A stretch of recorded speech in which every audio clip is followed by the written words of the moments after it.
بسم اللہ الرحمن الرحیم۔ آج کا سبق ہے اردو زبان کی دوسری کتاب کا سبق نمبر 3 آفتاب۔ جی ہاں، آپ پڑھ رہے ہیں اردو زبان کی دوسری کتاب سبق نمبر 3 آفتاب۔ آفتاب کہتے ہیں سورج کو۔ تو چلیے سب سے پہلے نمبر 1 پڑھتے ہیں۔ صبح کا وقت بھی کیا سہانا سما ہے۔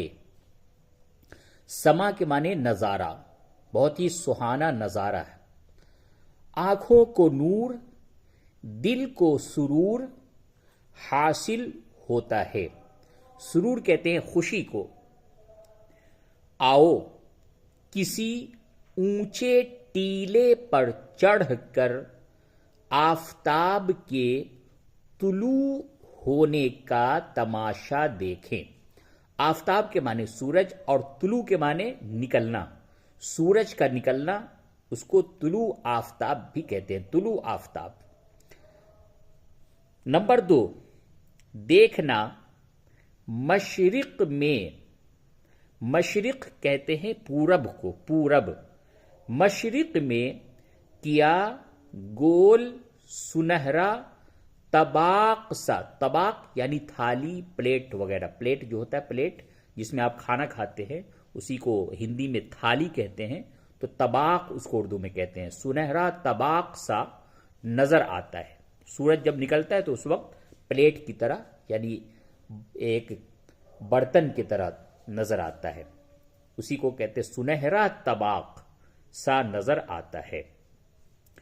کیسا خوشنما، خوشنما یعنی اچھی شکل و صورت والا، معلوم ہوتا ہے۔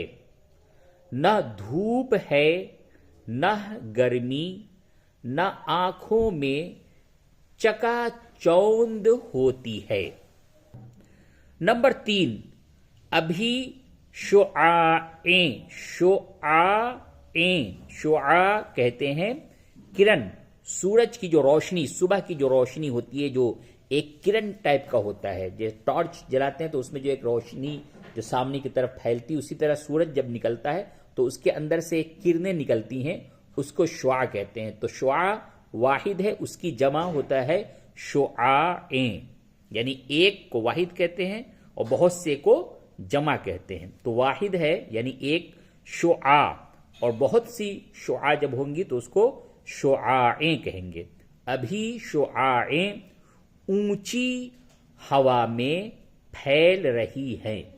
دیکھیے پڑھنے کے ساتھ ساتھ جو الفاظ آوے اس الفاظ کے مطلب اور معنی بھی سمجھ میں آنی چاہیے۔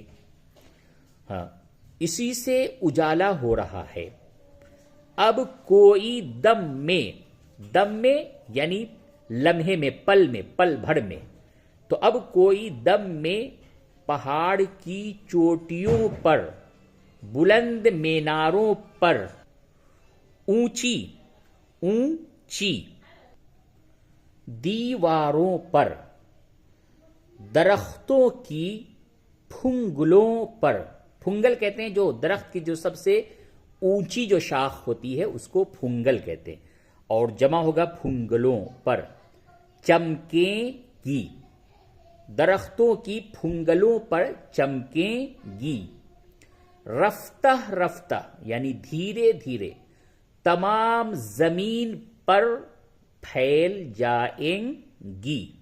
نمبر 4، ترچھی شعاعیں دھیمی ہوتی ہیں، جوں جوں جیسے جیسے آفتاب سورج بلند ہوتا ہے، شعاعیں سیدھی پڑتی ہیں، تیزی اور گرمی بڑھتی جاتی ہے۔ ٹھیک دوپہر میں سب وقتوں سے زیادہ تیز ہوتی ہے۔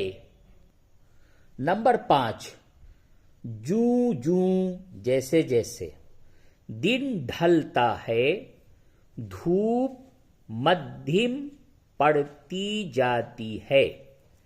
شام کو مغرب میں وہی کیفیت نظر آتی ہے. اس سے پہلے آپ نے مشرق پڑھا تھا. مشرق کے معنی پورب ہوتے ہیں اور مغرب کے معنی پچھم ہوتا ہے. مشرق پورب اور مغرب پچھم.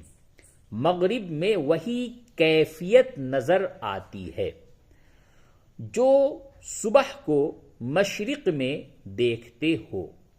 وہی گول گول سنہری تھالی سی دکھائی دیتی ہے. اب وہ بے دم نیچے کو بیٹھتی ہوئی معلوم ہوتی ہے.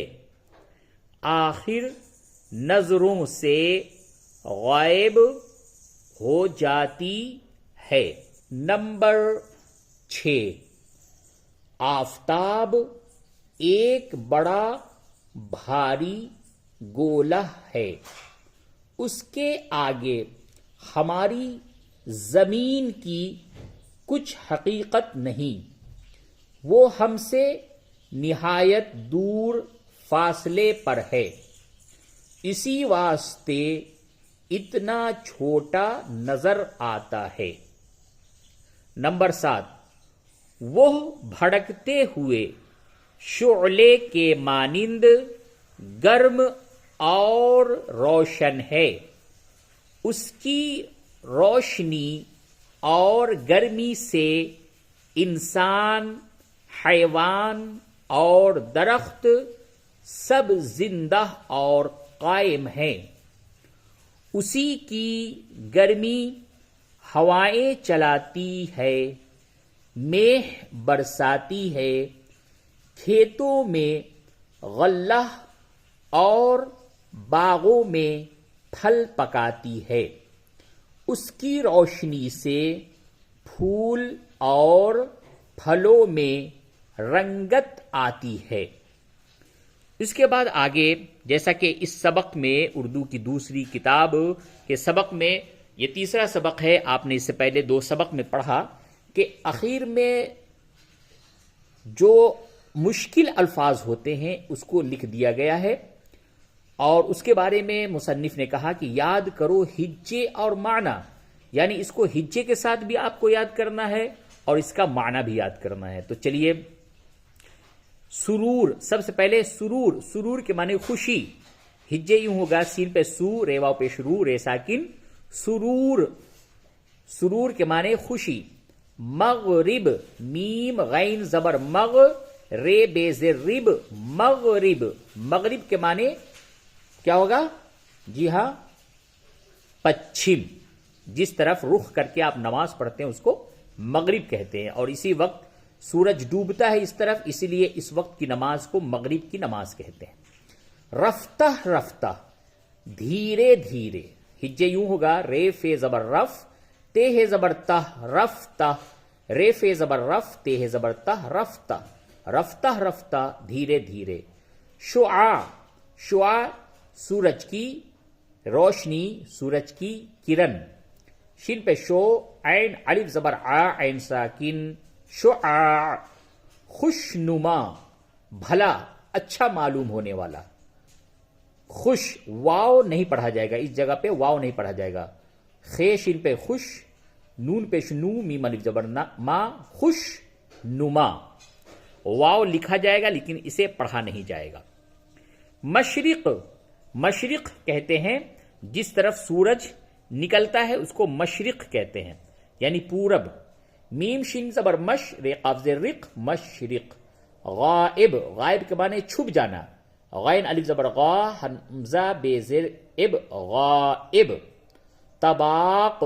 تو زبر طا، بے الف زبر با، قاف ساکن، طباق. طباق کے معنی تھالی، پلیٹ. طلوع. طلوع، تو پیش تو، لام و پیش لو، عین ساکن، طلوع. طلوع کے معنی نکلنا، سورج کا نکلنا. شعلہ. شین عین پہ شو، لام ہے زبر لہ، شعلہ. شعلہ بھڑکتا ہوا آگ، بھڑکتی ہوئی آگ، شعلہ. شعلہ آگ کو بھی کہتے ہیں، اور جو بہت ہی جلی ہوئی بھڑکتی ہوئی آگ ہوتی ہے اس کو بھی شعلہ کہتے ہیں. تو آج آپ نے پڑھا اردو زبان کی دوسری کتاب کا سبق نمبر 3. انشاءاللہ آنے والے ویڈیو میں آپ سبق نمبر 4 پڑھیں گے. اسی طریقے سے آپ سبق کو پڑھتے رہیں، سیکھتے رہیں، اور پڑھنے کے ساتھ ساتھ اپنی کاپی میں اس سبق کو لکھنا بھی نہ بھولیں. والسلام علیکم ورحمۃ اللہ وبرکاتہ.